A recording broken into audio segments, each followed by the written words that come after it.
Est-ce que vous trouvez ça normal? Est-ce que vous trouvez qu'en 2017, à l'heure où toutes les nations sont censées être indépendantes, à l'heure où l'Afrique est censée être le continent, la terre où il y a les plus forts taux de croissance, que l'Afrique soit encore soumise à un régime d'esclavagisme? Vrai ou pas?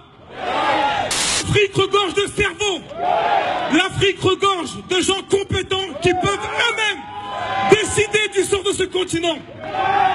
La grande force de ces gens, c'est d'avoir toujours un temps d'avance. Ils nous ont eu au moment des indépendances, en nous octroyant des indépendances, et dans le même temps, mettant en place des accords de coopération qui font encore qu'aujourd'hui, au Niger, l'uranium est extrait quasiment gratuitement par Areva.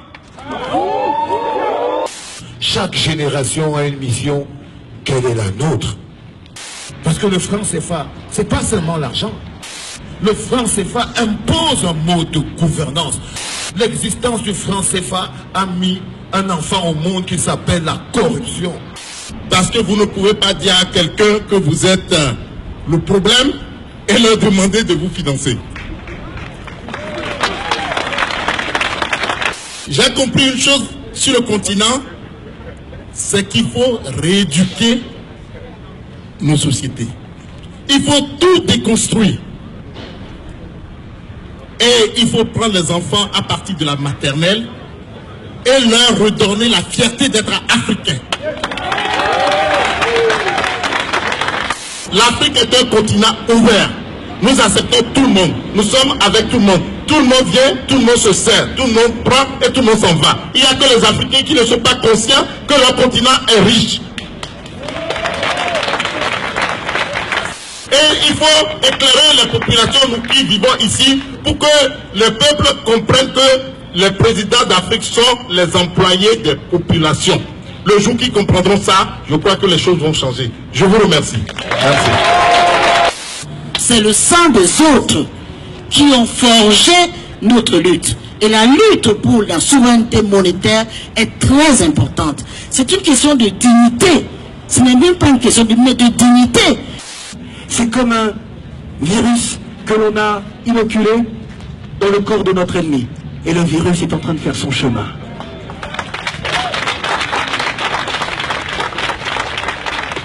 Je voudrais vous faire un petit bilan. Je pense au président Idriss Déby,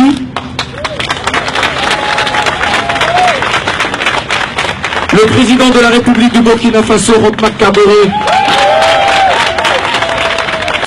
Ce que l'on demande aux responsables politiques en Afrique, ce n'est pas d'être forcément contre le franc CFA immédiatement, mais c'est peut-être de regarder le niveau de vie des gens, de consulter ces jeunes qui sont engagés au sein de la société civile, qui veulent changer leur monde, qui veulent changer le monde, qui veulent changer le regard que l'on a sur l'Afrique, mais surtout le regard qu'ils ont sur eux-mêmes, pour des questions de dignité, de légitimité et de peut-être entrevoir un avenir meilleur pour ce continent. Nous aimons à dire, et il faut le répéter encore et encore, tant que l'Afrique sera méprisée, tous les Noirs et les Métis du monde seront insultés et ne seront pas considérés.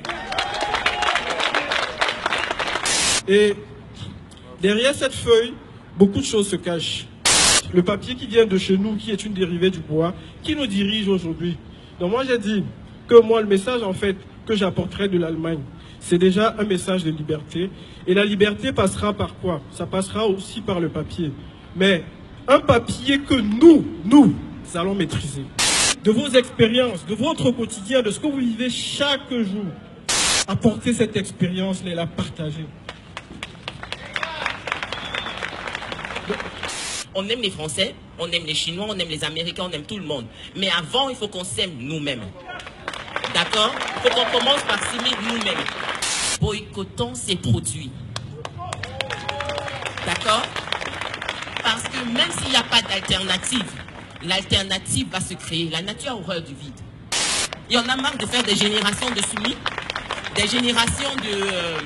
je sais pas, on te gifle sur la joue gauche, tu tends la joue. Je sors le bateau, je te rends. D'accord? Parce qu'il faut que mon enfant sache qu'il n'est pas giflable. La transformation des produits locaux, la transformation industrielle en Afrique, c'est l'enjeu de l'avenir. J'entends dire dans les discours, dans les médias que l'Afrique est l'avenir de l'humanité. Non, l'Afrique est le présent de l'humanité. L'Afrique a été la matrice de l'humanité. Quand vous allez sur l'avenue Montaigne, acheter du Gucci, acheter du Chanel, acheter des produits qui vous coûtent des centaines de milliers d'euros par an, est-ce que vous vous êtes posé la question de savoir si votre budget d'Africains de France, de Noirs de France, a servi à nos mamans qui sont au Mali, au Sénégal, au Togo, au Bénin, au Niger, à Djibouti, à Comores et à Madagascar? Il n'est pas normal qu'en 1970, les propriétaires de salles de cinéma au Cameroun soient camerounais et qu'en 2017, le propriétaire de salles de cinéma au Cameroun soit un Français qui s'appelle Vincent Bolloré. C'est une absurdité.